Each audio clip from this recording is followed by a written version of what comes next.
Before World War II, few Americans knew or cared much about Indochina, or, as the maps then styled it, French Indochina. No American university offered a course of Indochinese, or, for that matter, of Southeast Asian studies. When events in Indochina began to dominate the news, few Americans possessed what the 19th century historian Lord Macaulay called knowledge of the plot of the preceding acts, sufficient to permit a full understanding of these events. The plot was complicated, and the players temperamental. Some of the most important action took place off-stage, at least off the Indochinese stage. It is easy, as a book reviewer remarked about Indochina in 1954, to present a picture of Machiavellian scheming, when it would be equally easy and certainly equally fair to present picture of bewildered men trying to find a solution to a difficult situation.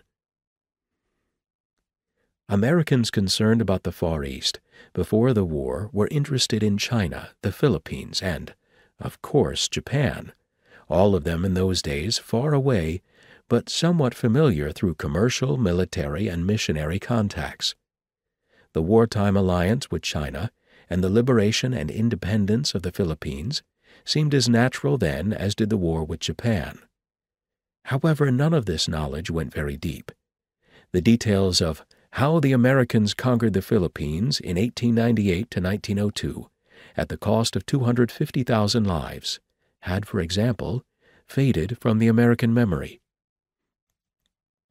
The great mobilization and the massive deployment for war in the Pacific shrank oceanic distances and sharpened the interest of Americans in all the countries on the opposite shore of the great ocean. Nevertheless, those countries were still relatively far away and regarded from the point of view of distant spectators. The spectators saw colonialism as bad and the end of the European colonial empires as good. They welcomed the new governments that succeeded the former colonial regimes, just as they welcomed the independence of the Philippines. They assumed relations with the new states would be good, and trade with them would expand. They took it for granted that China would survive, that it would cooperate more or less with the United States, and that it would coexist with the new indigenous regimes taking form in the post-colonial era.